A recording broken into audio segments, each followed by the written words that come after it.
Gayatri ma'am, you can start, please. Yeah. Happy morning to all of you. On behalf of the PG and Research Department of Commerce, Ethira's College for Women, and Minds Education, our academic partners, it is my immense pleasure to welcome you all to Day 2 of the International Faculty Development Program on Progressing Amidst Hindrance, Turning Adversity into Opportunity. Yesterday, we had the first session on the topic Automation and Robotics in Finance and Audits by Ms. Lalita Shankar, Audit Manager at Deloitte, Canada, and alumna of the department. She shared her experience on how she brought about automation and robotics in finance and audit in her organization, thus making the monotonous job of the freshers into a more interesting and valuable one. On this pleasant morning, we have Mr. Venkat, founder and CEO, Bitwise Academy USA, to enrich us on the topic leveraging distance learning for college program. Mr. Venkat is the founder and CEO of the Bitwise Academy, an AI-driven, immersive, and interactive distance learning platform that is redefining the possibilities of distance education. He is a passionate educator and has taught hundreds of schools and college students. He is also a serial entrepreneur, speaker, and author who had held several hands-on engineering and executive management positions in the industry. Mr. Venkat secured his BTech degree from the prestigious IIT Madras and his MS and PhD in interdisciplinary studies from the University of Alabama, Tuscaloosa. We are happy to have you, sir, with us this morning, and we look forward to an informative session. I once again welcome you, sir, and all the participants to the second day of the FDP. Over to Mr. Venkat. Thank you so much for having me today. I really appreciate the opportunity to come and share my passion about education and distance learning with all of you today. And I must say, I really love the theme. Basically, we are faced with different types of adversity every day, and I love how we could make an opportunity or create an opportunity of adversity. That was the first thing that struck me.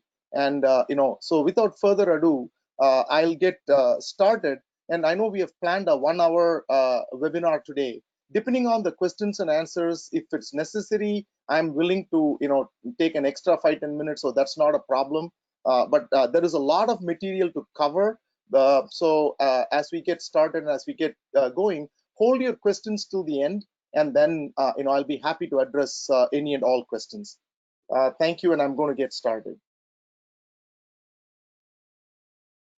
So this is a very interesting topic, and when Geeta from the Commerce Department, asked me about coming and presenting, I thought, what is the topic that is in all of our minds, especially the last 3 months with COVID, and I realized that whether we like it or not, we have all been pushed into distance education or distance learning, and this paradigm shift is here to stay. So I figured, and I've been doing distance learning for several years now. So I figured, this would be a really great topic to share and see how college programs can really take advantage of it. And here we are. So this is my agenda for today. It's going to be a very packed session, like a lot of information to cover. And as we go through the various sections, I'll try to cover as much as I can, but at the same time, keep my eye on the clock, so that we move forward. My background, I am a corporate executive and a serial entrepreneur, but first and foremost, I am a very passionate educator, and I've also written books and articles, and I love to teach at all levels. I've taught at the University of Alabama at the college level, engineering students, and at the same time, I've also taught students in elementary, middle, and high school, and for me, teaching is really a passion. Our company, Bitwise Academy, has been recognized in 2018 and 19 as one of the top 10 companies in the US that is bringing artificial intelligence into education. And we feel that using artificial intelligence and machine learning, we can completely change the way students can be positively impacted with education. And this is going to be the future. And I know today, with the distance learning that's going on, some of the questions that are there on everybody's minds, right? Many of us might be parents. We are also teachers and educators, so we understand a lot of the challenges. And then we ask ourselves, are students ready for distance learning? Are parents and teachers ready? How do we engage the students, if we have to do a lot more of this distance learning? So there's so many questions that go through our minds, and hopefully we can address a lot of these questions today. Now, I want to take a step back and I want to examine the problems that society faces today from an educational perspective. And once we understand the problems, I'm going to spend quite some time understanding the problem, because once you really start getting a grasp of the problems and how education can help, how distance learning can help, and how importantly colleges can actually adopt distance learning and help, then a lot of things come together. So one of the major challenges that we see today is a decline in proficiencies of college graduates in India. Now, I'm not just saying this. There's a lot of statistics, a lot of reports that are coming out that, and probably because our education system, although has a lot of positives, we do take individuals and make them into cookie cutters, because we want everybody to conform. We want everybody to learn the syllabus. We want everybody to do well on the tests, with the result that we really take individual personalities and individual, a lot of personalization stuff, and then we manage to get everybody a degree, and then we manage to graduate them out. And this is the whole current education system globally. It is not about India or the US. This is how it happens. This is how it's been going on. But with the result that there is a big gap when the students graduate and come out for positioning themselves for the opportunities of the future. What has worked very well suddenly in the last 5 to 10 years, with the rapid acceleration of technology, with the rapid acceleration of opportunities that are no more defined by traditional degrees, the opportunities are all multidisciplinary, and you need to understand multiple subjects. That's why even 25, 30 years ago, when I was pursuing my own higher education, I focused on interdisciplinary studies even then, but I didn't know at the time, that this is what will happen a few decades later. But today more than ever, you need multidisciplinary skills, and the current education system has to be complemented with a few little things. Now, for example, if you look at the report that came out about engineering graduates in India, the report was very surprising in that it said 90% of engineers in India lack key skills. I mean, this is a very shocking number, right? You would say, okay, maybe 20 or 30% don't have the skills, but it's totally the opposite, that 90%. So that's just one example in the engineering sector. And this is prevalent in all sectors today. Now, the problems that we have already had, right? These reports came out 2 or 3 years ago. They had nothing to do with COVID or distance learning. These reports existed a few years ago. Now those problems are getting even more magnified. For example, in the US, the school education system ends only in the beginning of June. This was the last week of the school system, but for the last 3 months, none of the students went to school because of COVID. They were all sitting at home, and the schools were scrambling to figure out how to give them distance learning. But the schools were not set up for distance learning. The students were not set up for distance learning. With the result, we have lost 3 months of really solid education. The last 3 months of the school year is gone. Now, this is now disrupted the education of more than 1.5 billion students globally in almost all countries.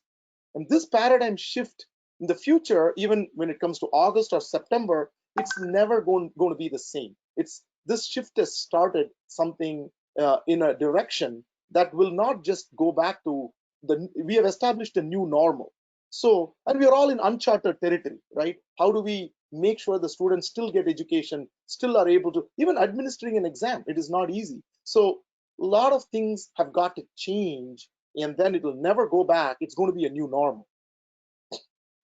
Now, what that also will result is, if somebody loses 3 months or 6 months of education, not everybody will take to distance education too. That means the opportunities for all graduates will not be equal. And the sad part is that already the opportunities were only for the exclusive few. And you're going to see, and this was an inequality report that came out again a couple of years ago, but this inequality of opportunity that existed, what's going to happen, the digital divide is going to widen for various reasons. Not everybody is going to be able to roll out distance learning. Not all the schools are going to be able to do it the same way. So you're going to find out. And what I have shown here is some of the top schools. The amount of money they charge is probably more than the college students pay. Some of these schools, even like, high schools or boarding schools, charge even way more than colleges do. So the digital divide is further going to widen if we don't do something about it. It doesn't have to be this way. I think we are all in the education industry, we can all do something about it, that we can actually take this adversity and convert it into an opportunity.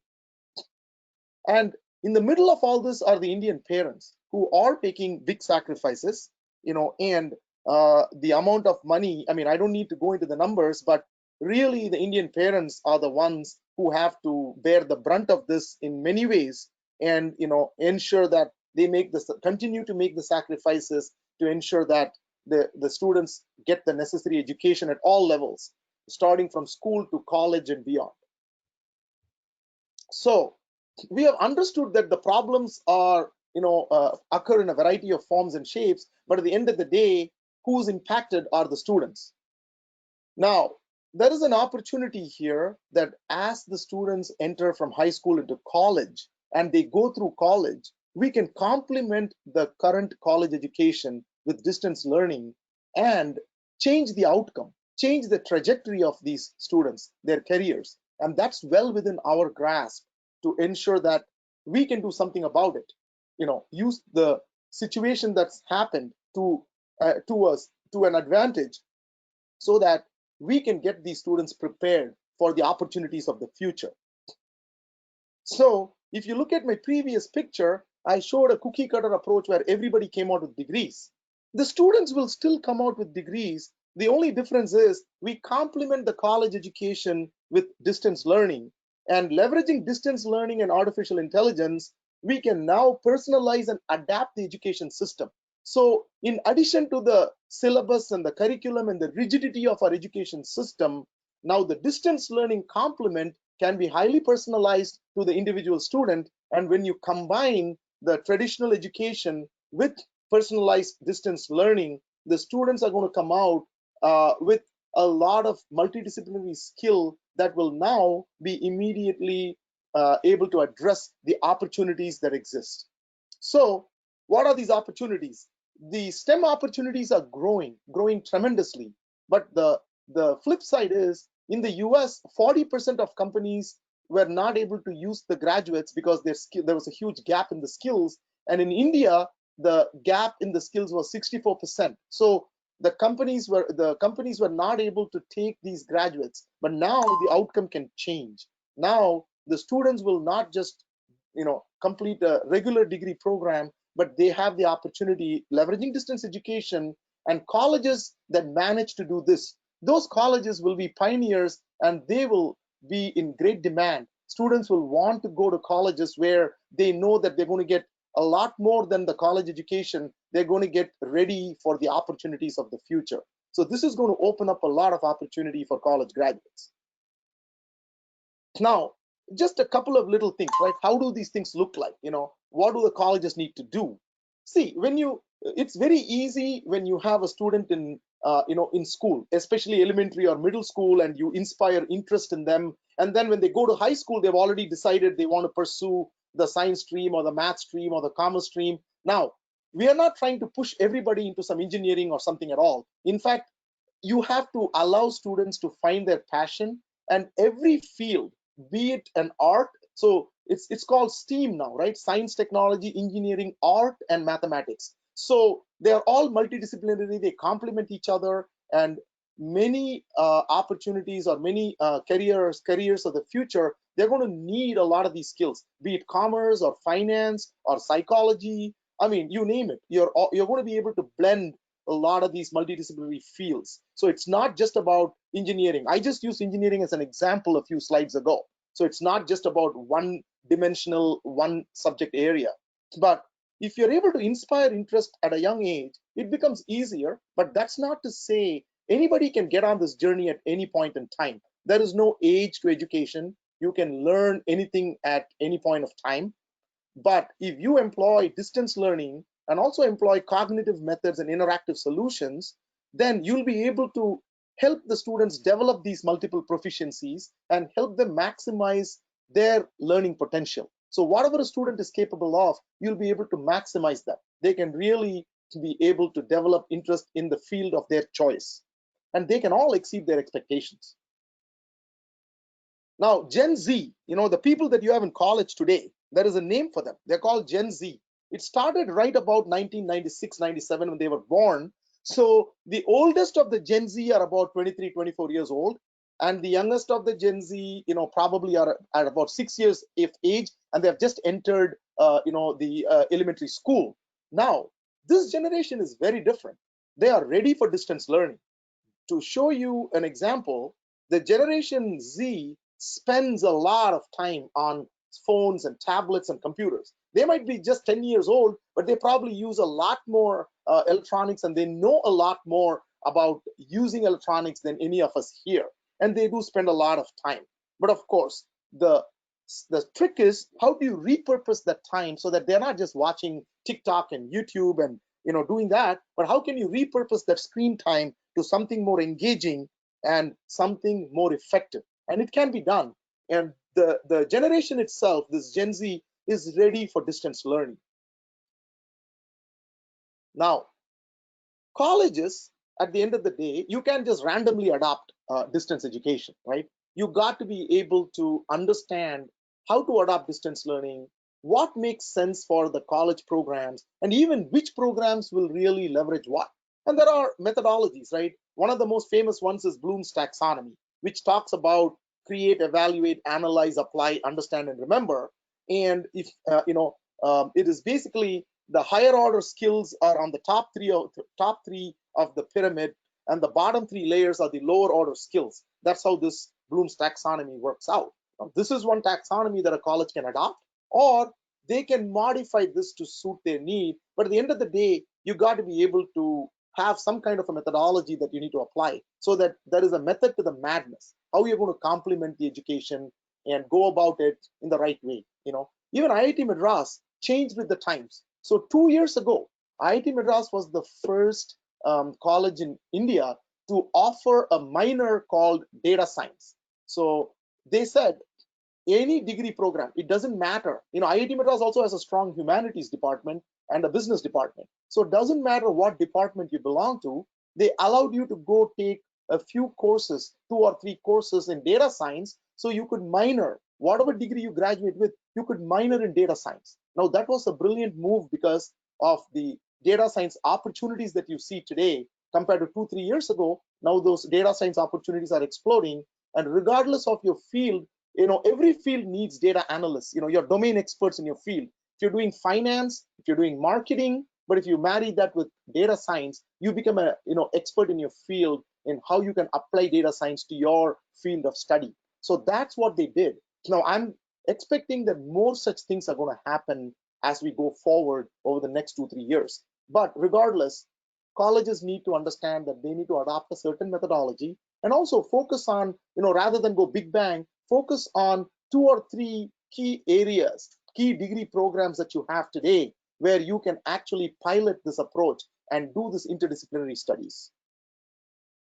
Now, the distance learning tools itself, one thing is methodology, but methodology is only as good as the processes and the tools that you adopt to roll out the methodology and implement the methodology. So in that space now, that's exploding too. There are so many tools that are coming up, and I bet that even I don't even understand half these tools until my own daughters, started using some of these tools. I was like, wow, I didn't even know this existed.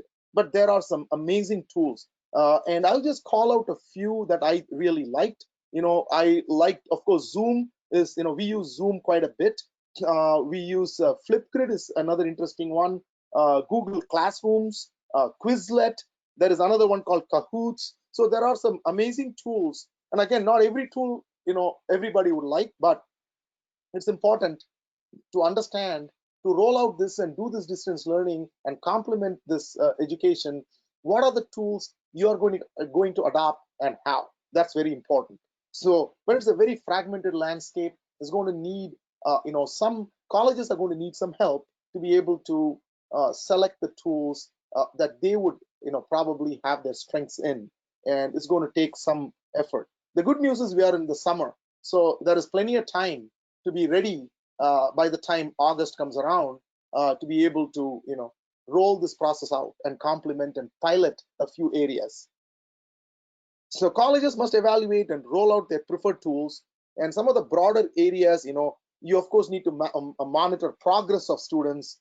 You need to create content, and you need students to consume content. Of course, there's video conferencing, then learning management systems, to be able to measure and test and really allow students to do this distance learning. So there's all these things to remote teaching tools. So some of these things need to be also piloted, in a couple of departments. And at the end of the day, what colleges should aim for is a hybrid program. So you have your college campus, and then you augment that with this remote program so that you don't have to have kids come in person for these additional complementary multidisciplinary studies. So that would be an interesting way that you could say, hey, you come and do your degree program, and then we'll complement this. You have these 2 or 3 areas that can be applied as a multidisciplinary area for your program.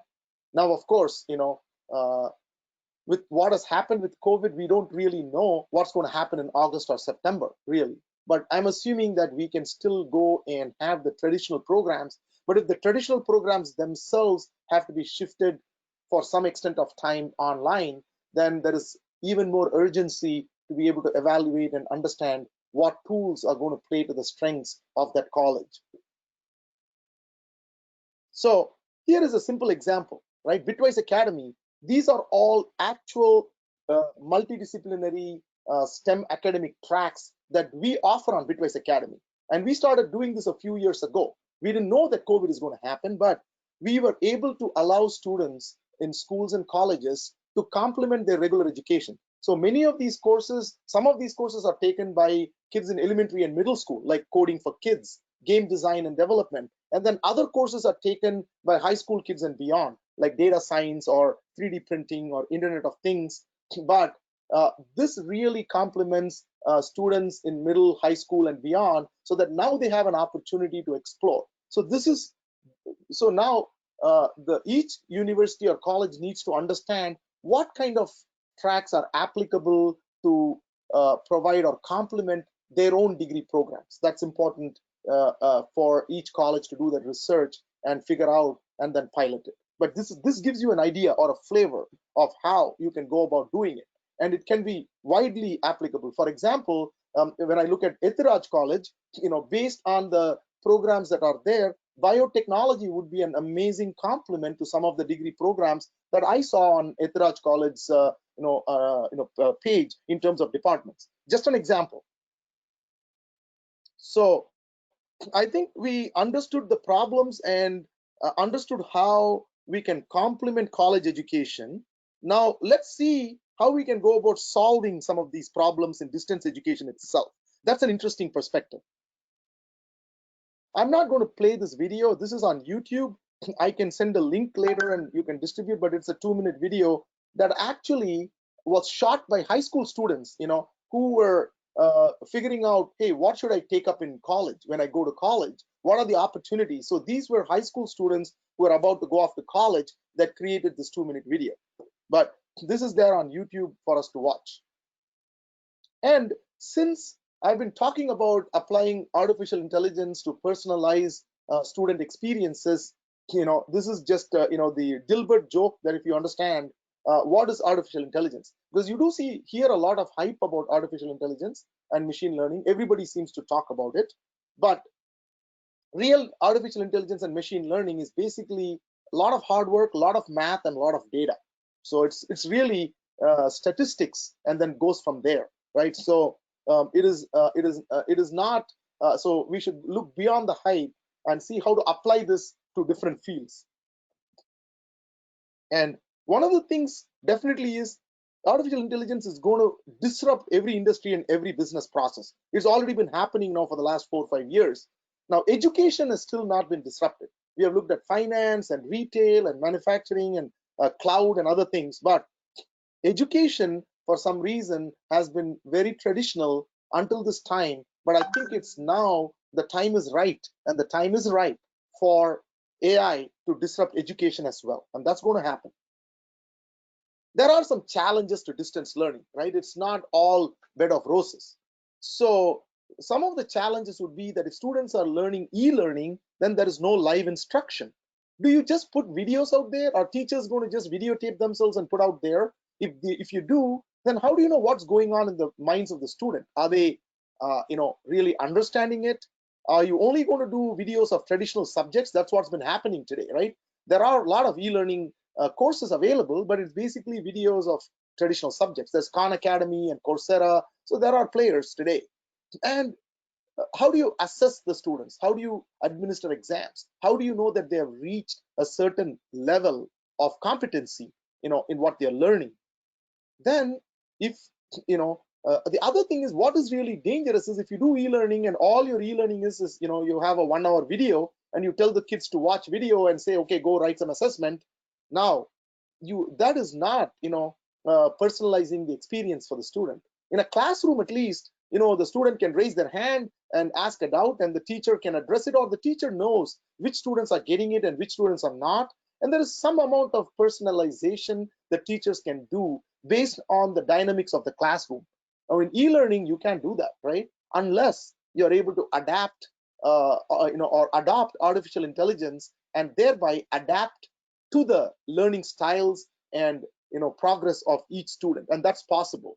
And and you can't just focus on coding. Like a lot of online e-learning tools are all about coding, but coding is such a narrow, one-dimensional, one aspect of online education and STEM, and you can't just focus on things like just coding.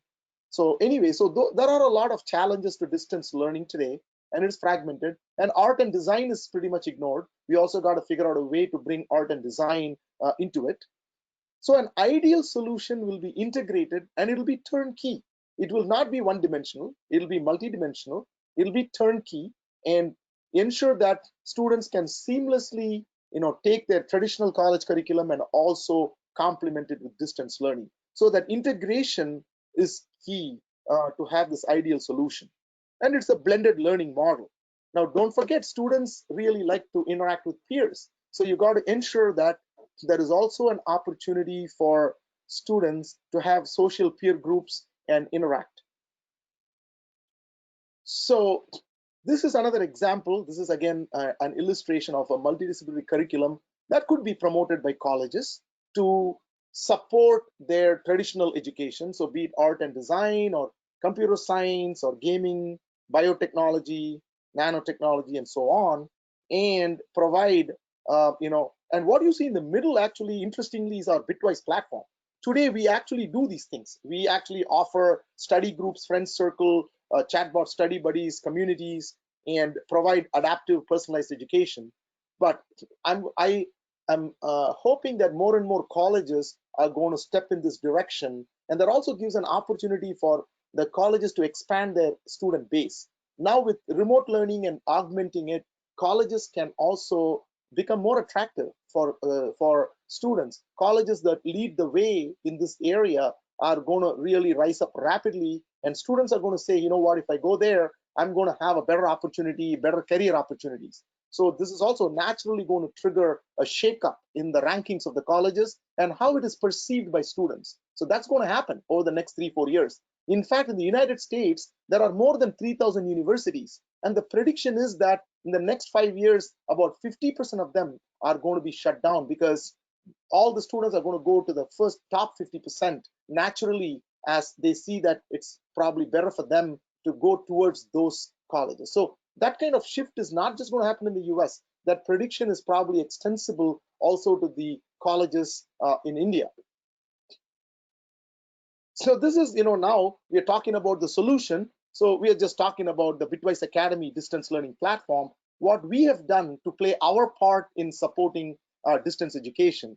We are focused on science, technology, engineering, math, arts, computer science. We have not ignored the arts. So that's what we have done. And we have created a very comprehensive engagement model with content and insight on students' progress, and also make it really fun and engaging for students. So we have been able to build distance learning, really fun and engaging distance learning platform.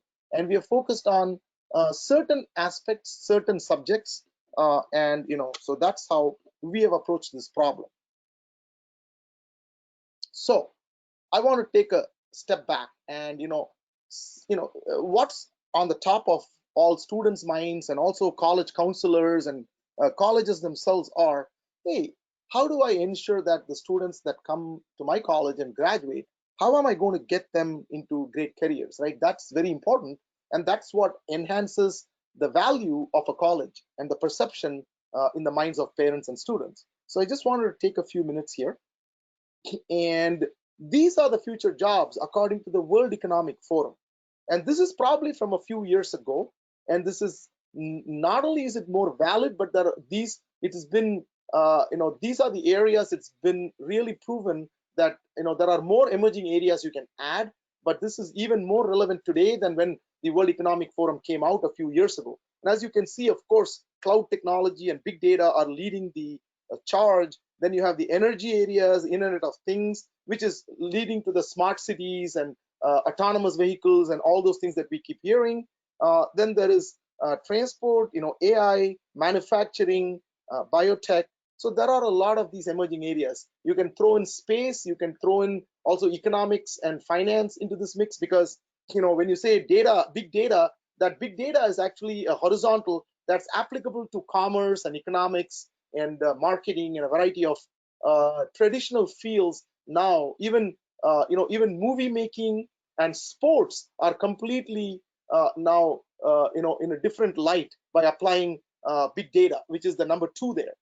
So it's not just, big data is not just about technology, it's about specific domains or specific industries, a lot of traditional industries where, interestingly, again, I pulled this now from Ithrad's page, but if I go to any college page, they're going to have their own departments. And I can see, just looking at this, I can see 7 or 8 departments that can be very, very positively impacted by applying multidisciplinary education or complementing it with a couple of other courses that will prepare students, for opportunities. So that's something, here, it's amazing at the amount, the number of departments and the number of relevance. There is the amount of relevance that is there to some of those emerging fields that we saw.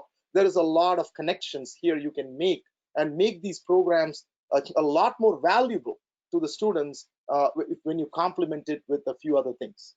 So that's as far as career tips go. There are a couple of other shocking statistics I can share that I don't have on the slide. For example, in a couple of years, again, if you just look at engineering, you're going to have like 20 lakh engineering graduates come out, but then the IT field is only going to absorb 3.6 lakhs. So there's going to be like 16 lakh students with not proper career opportunities. That's just a staggering number. Now, if you were to extend this to also a lot of the other degree programs, in math or the pure sciences or commerce and, business management, journalism, and so on, those numbers can be really staggering. So we need to do something about it so that graduates can have great career opportunities. So now, with respect to educational resources, I wanted to share some of the resources that I have, come across, which are really valuable, I feel, for colleges, especially in the context of distance education, and even in the traditional classroom. Some of these resources can be used by teachers, even in the traditional classroom, to augment or add value to, or bring a flipped classroom, right? So what is this concept of a flipped classroom? It's where certain topics can be assigned by the teacher to the student to actually do research and come and explain to the class or create a video. Now it's all about multimedia. Imagine students can create a 2-minute presentation and then come and upload their presentation, and everybody in the class gets to see everybody else's presentation.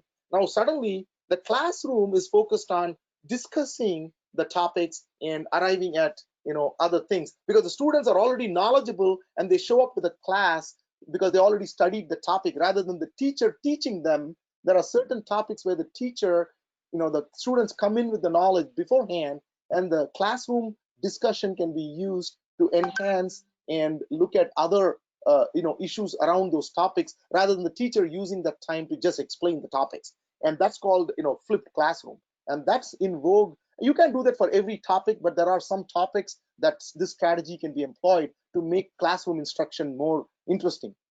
So now what we did, from an educational resource standpoint, we have created a document. It's called a distance learning readiness kit, and we made it freely available. It's a 40-page document. So, I'll just, leave that URL for like just 10 seconds. If you want to note it down, there is no cost to it. You just go and you can download a distance learning readiness kit. It has a lot of information. It's about 40 pages. So 40 pages of information, it'll take you a couple of hours to read.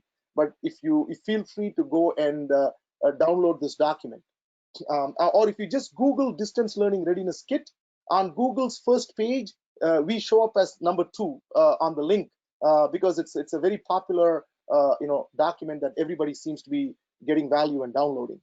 Now, beyond that, I wanted to walk through some resources, some websites that offer free resources. Okay, so everybody knows Khan Academy. Then the next couple of sites, MIT Scratch and code.org, are very interesting because they are used by people of all ages, even little kids. They give some amazing tools. So even if somebody doesn't know computer programming, within 10 minutes, they will be writing computer programs. I mean, that's how amazing these tools are. And there is nothing to type. It is basically, animations and music and sound, but you can drag and drop blocks. You have to see it to believe how effective and amazing MIT Scratch is. I can't praise it enough. It's so good. Then I talked about Flipgrid. Flipgrid is this interesting technique of flipping the classroom, so to speak. And I would encourage, if you have never employed a flipped classroom, I would highly encourage. It's amazing. How much creativity and how much enthusiasm you get from students when they get to come and explain. So again, you got to pick the topics carefully where you feel the students can do that. You can take a complex topic and then say, go do it, right? So you got to use it effectively. Of course, Zoom. Zoom has a dedicated education portal in terms of integrating live, live tutoring, live teaching online. Some other things, of course, NASA has a lot of interesting. It's not just about space. You'll be surprised that it's not just about space. NASA has a lot of other subjects they cover. Then for reading and writing, there is readwritethink.org. Smithsonian is another very interesting place where it's, again, they bring a lot of different subjects together, because Smithsonian also runs the famous Smithsonian Museum in Washington, D.C. So they do cover different subjects, different areas. National Geographic for kids. NOVA is another interesting website. Again, they have a science flavor. So your math, physics, chemistry, microbiology, and other departments could benefit. NOVA definitely has a lot of science flavor to it. Google Arts and Culture, if you have not explored, is another great site. And I also want to bring the Google Destinations, the app that allows you to visit different places in the world. So without going to France, you could take a tour of the museum. Without going to Antarctica, you could get so it's amazing. They have so many things in Google as part of their their Google Cardboard and VR applications for students to explore field trips, virtual field trips. The Big History Project, if you are interested in history, Digital Civics Toolkit, and of course, I would be remiss if I don't mention the Bitwise Academy blogs. So we constantly cover questions that students are asking all over the place that are trending, and we write articles answering those questions and we publish them. Anybody can access it. And Coursera that I mentioned, for higher education, Coursera offers a lot of free courses, so you could look at it. One more, I feel I should have added is NPTEL. I'm not sure if many of you are familiar with NPTEL, but NPTEL is a Government of India initiative where they have offered more than 300 or 400 courses. Majority of the courses will have an engineering flavor because they were produced by the top 6 IITs. But NPTEL is free, and they have more than 1 million students registered from all over the world who take and explore NPTEL courses. Now, I'm not sure if any of those courses would be useful for your if you consider a multidisciplinary program, but NPTEL is free, and you would be able to leverage NPTEL lectures into your own complementary multidisciplinary programs if you so choose. So that's as far as resources are concerned. So I see that I've managed to cover everything in about 42 minutes. So I'm going to now stop and open up for questions. I'll be happy to answer any questions, and let's just discuss some of the topics that I brought out. Great. Thanks, Venkat. Good morning, all the attendees. Now, whoever wants to add, that is, ask a question to Venkat, please raise your hand. That is not physically, but on the screen, you have a raise hand button. Kindly click on that button so that I can so that you can ask your question. Yeah.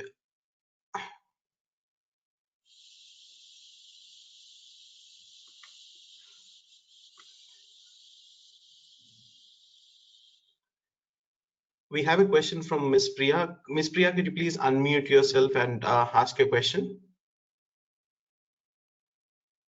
Miss Priya, you're muted at your end.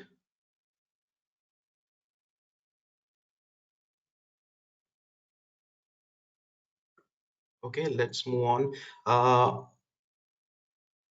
Miss Fatima, could you please unmute yourself and ask your question?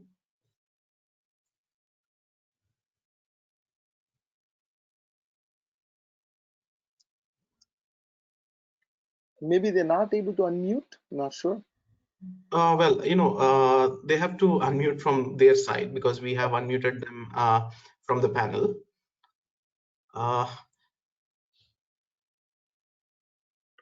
Dr. Srinivasan, could you please unmute yourself and ask a question?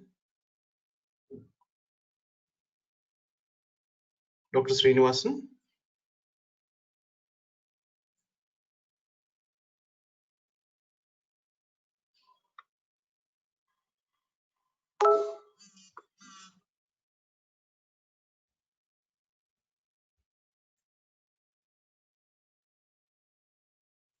I'll just move on, Mr. Venkat. I'll just check for the other attendees who have questions.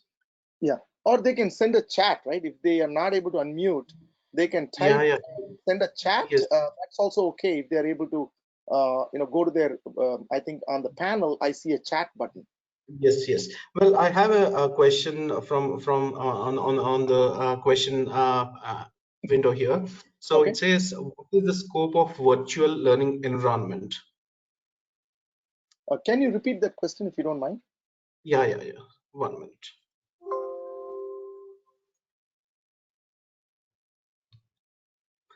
It says, what is the scope of virtual learning environment?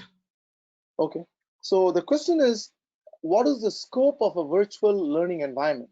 So see, this is a very open-ended question because a virtual learning environment is whatever you want it to be. If all you want to see, what we are doing now is virtual learning, right? I just presented and you guys, heard, and we are interacting. So if you just want it to be webinars or seminars, that's virtual learning, right?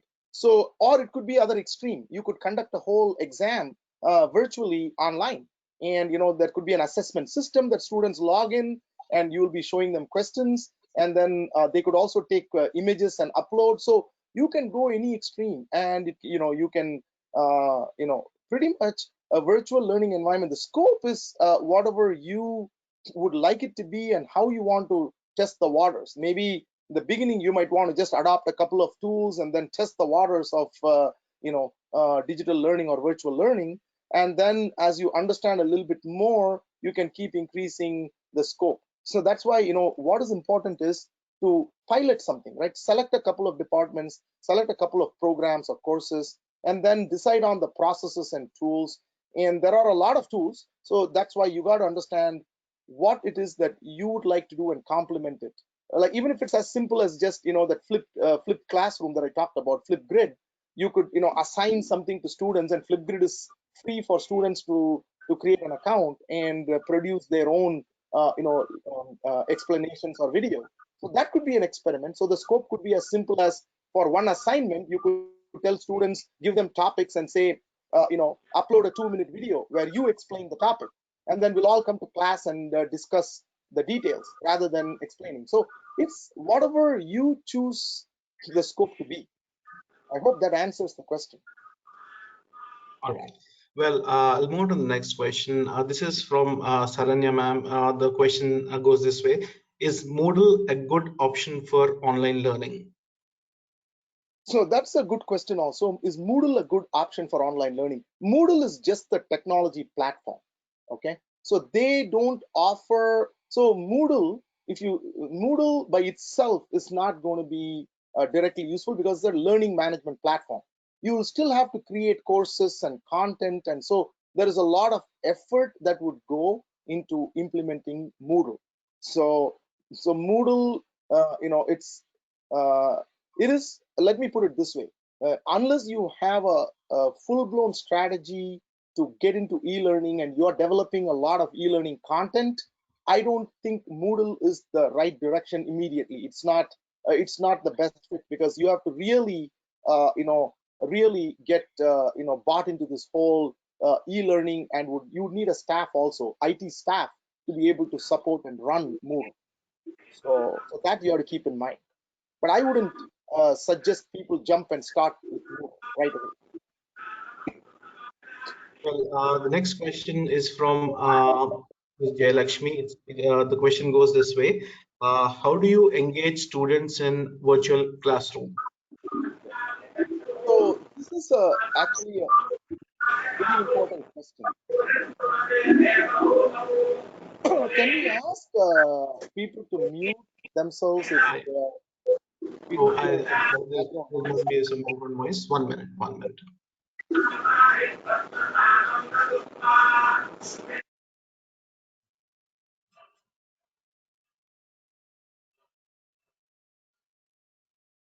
Okay, so thank Yes. you, Harish.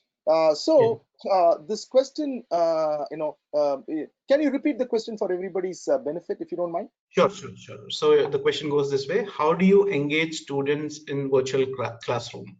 Yeah. So actually, this is a really important question because one thing you need to understand is that distance learning has been around for a long time. In fact, for at least 10 to 12 years, distance learning has been going on.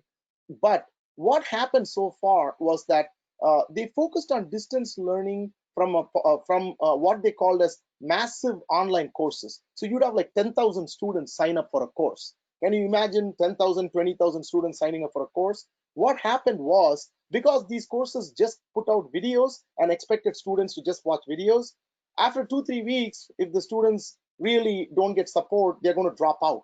So the completion percentage was like literally 2-3%. So nobody really who signed up for it ended up completing it.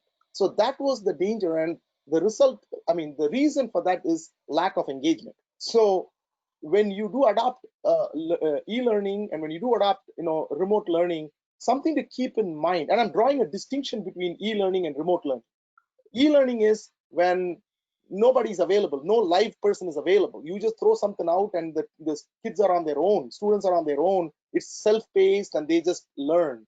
I classify that as e-learning. Whereas remote learning is not only just e-learning, but also there is there is a possibility of a live person available. There is a possibility of being able to interact. So those kinds of things I say is remote learning. It is more than e-learning. At least that's how I define it.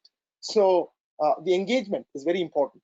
Not only should there be a way for students to engage with the teachers or instructors, there should also be a way for students to interact with their own classmates and peers and a larger community. If you were to do that, then with the engagement, you would be able to identify which students need help and be able to provide appropriate help, especially if it's a teacher-driven remote learning exercise where the teacher is always available and they can send an email, or there are also live lectures. Those kinds of engagements would ensure that there is a lot more stickiness with the students and the platform. But just throwing a video out there, it is not going to work for all the students. Great. I'll move on to the next question. So this question is from Shruti. The question is, what are the ethical obligations when we are going into digital learning? See, there are a couple of different, I can talk about ethical obligations from both perspectives, right? As an educator and as a student. So from a student perspective, what do we want, right? When you give assignments, what if they're supposed to do it on their own, but they collaborate? Or you give a test and they have some material open and they're able to answer the test, right? So there are those kinds of concerns. But it's not that that didn't exist before. With the advent of the internet, how do you know that the paper that the student is submitting is not plagiarized from somewhere else? How do you know that? So a lot of these ethical concerns have always existed because students have always had access to information. The last 10 years, the way students approach homework and they approach writing papers has always been different. They always have research at their disposal, and the tools have also evolved. Plagiarism tools and other tools have also evolved. So but we also have to trust that 90% of the students will do the right thing. Okay. And you can also have pop quizzes. You can do other techniques to also quickly figure out if you're seeing a wide variance in a student's performance for assignments given to do on their own time versus other type of assignments. So that's one thing. And also educating the students, what is right, what is not, those kinds of things, along with implementing tools to catch violations. So that is on the student perspective. From the teacher's perspective, also the same thing works, right? Now, how many teachers are going to actually put the effort and produce unique material, unique examples, or are the teachers just going to go to the online textbook and cut and paste, right? So you can ask from the other side too, how are the teachers going to react? Next is, how are the teachers going to grade? Are you going to be objective? Are you going to understand? Are you going to have some compassion? Because sometimes what if the internet connection drops as the student is taking an assessment?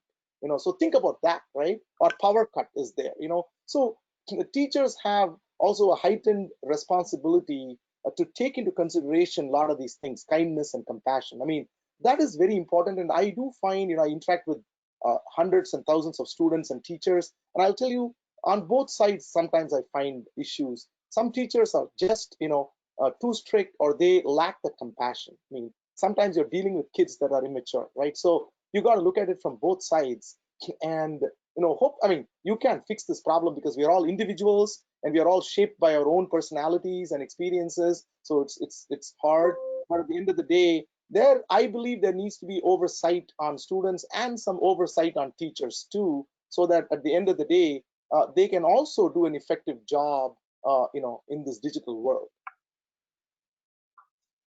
All right. This question, Venkat, is from an employment perspective. Okay.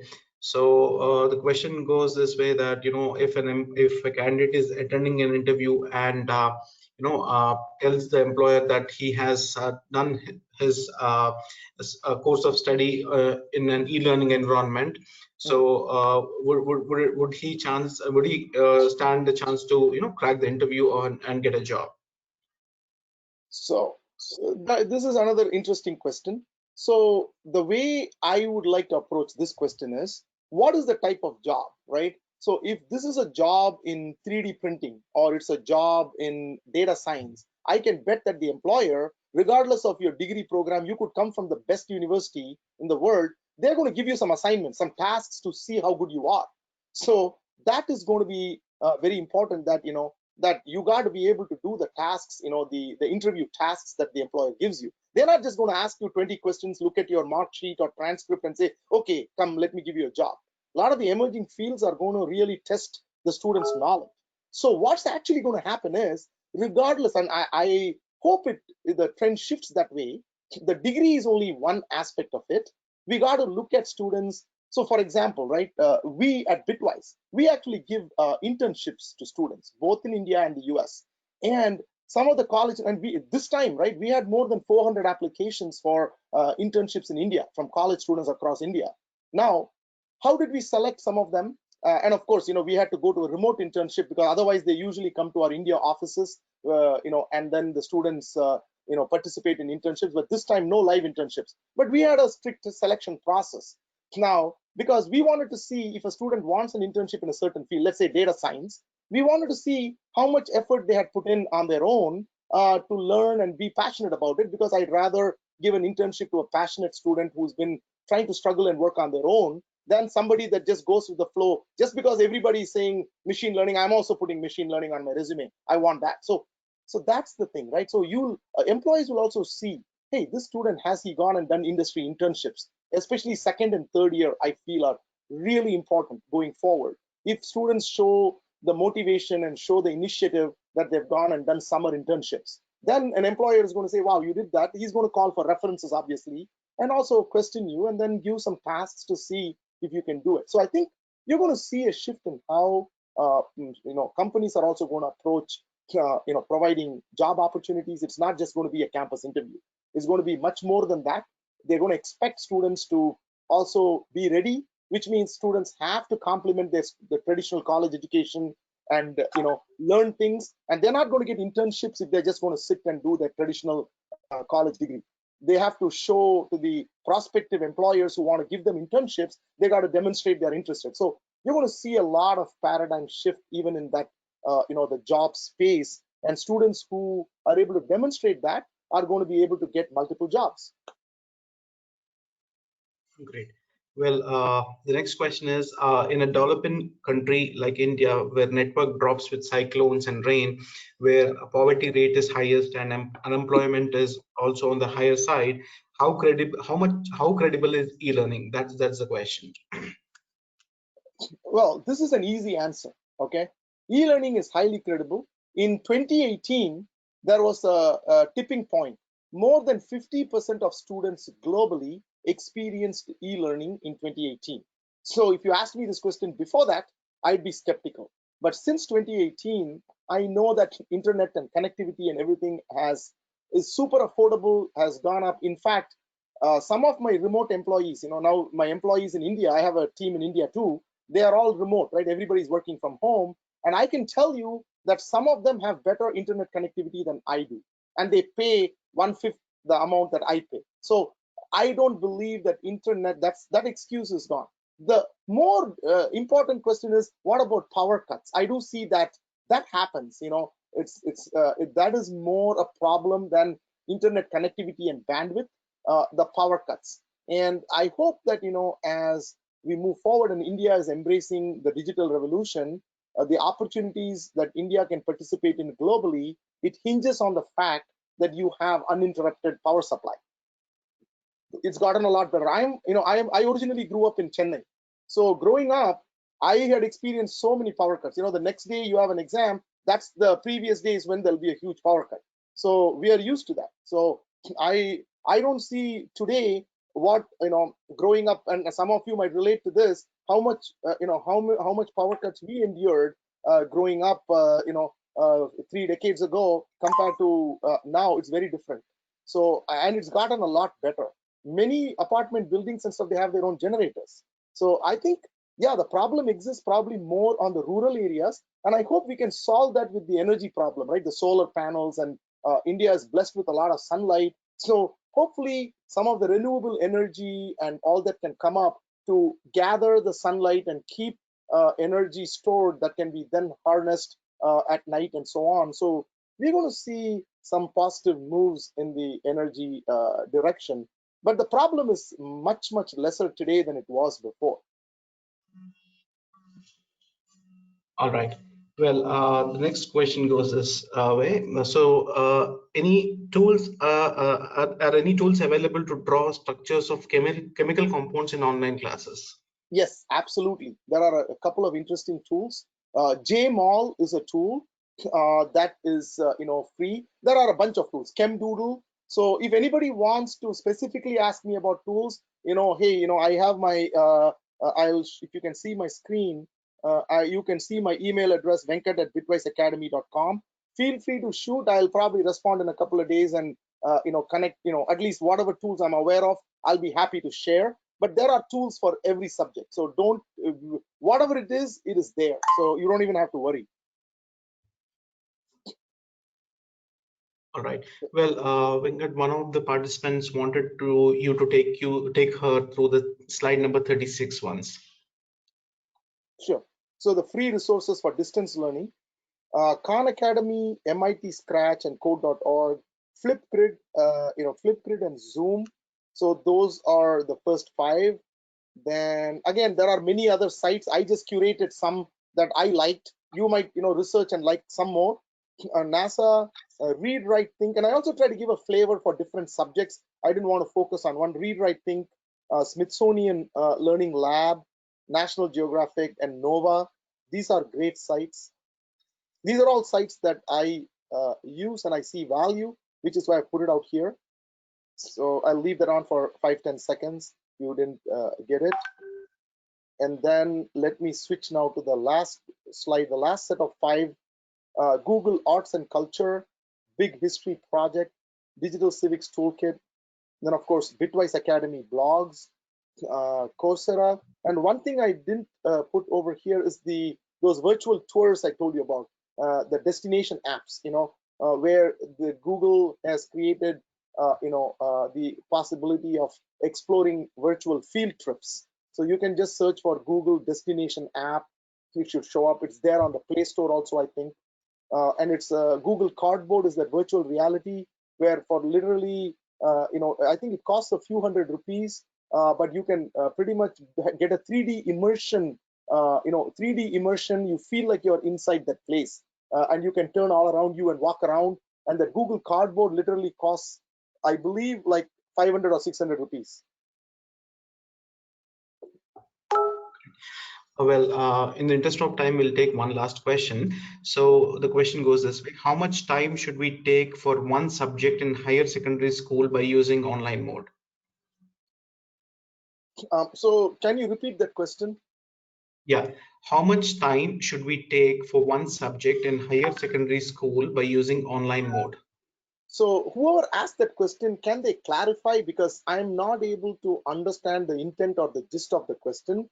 They're saying that how much time should I take a subject? That means how much time you have to spend teaching, or from a student Yes, perspective, how much time you have to spend taking the subject. I don't get the gist of it. Well, from a teaching perspective, I hope this question was asked from from a person who is a teacher. Okay, so if they mean how much time should I spend teaching the course, well, that depends on, are you complementing it with online, or are you going to teach it 100% online? If you're going to teach 100% online, then if you have 3 classes a week, 1 hour each, you got to give those 3 lectures, right? You have to teach. So if you go to a completely online mode and you're going to teach the whole course online, you got to spend the same amount of time teaching. But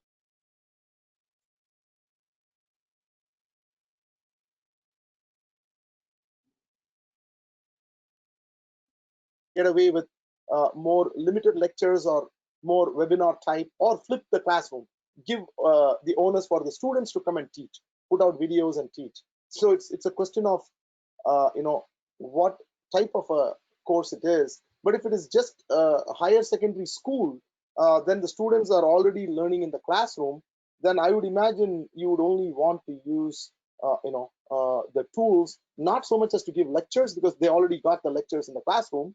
Then you want to focus on using tools to really personalize the education for the student, so that each person is able to understand their strengths and weaknesses and use distance learning to focus on improving their classroom participation and their own understanding of material. All right. I mean, these are the few questions that I've seen on the panel. So I think we're good to go. Venkat, anything that you want to add before we end this?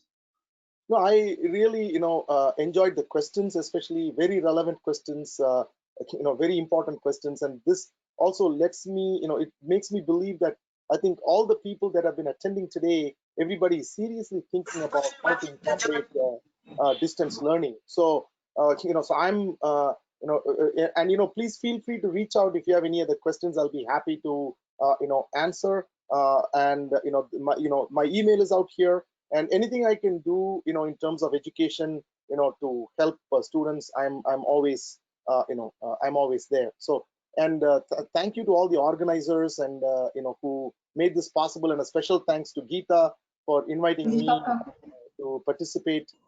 Definitely has been a great experience in coming and sharing, things here. Great. Well, I now request Nirmala ma'am to take over the session. Thank you, Harish. On behalf of the PG and Research Department of Commerce, Hindrance College for Women, I express my heartfelt thanks to Mr. G. Venkat, the speaker for today's session on the topic, Leveraging Distance Learning for College Programs. I thank Mr. Venkat for his valuable insight on how colleges have to incorporate multidisciplinary programs through distance learning into their regular programs to develop well-skilled student community. Thank you, sir. I would like to take this opportunity to thank all the participants for actively participating in this informative session.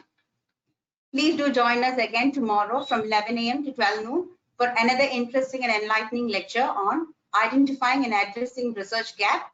The resource person for tomorrow's meeting is Dr. Rosalind Joy, Head Sustainable Development Goals Center, Assistant Professor Business Analytics and Economics, Presidency University, Bangalore, India.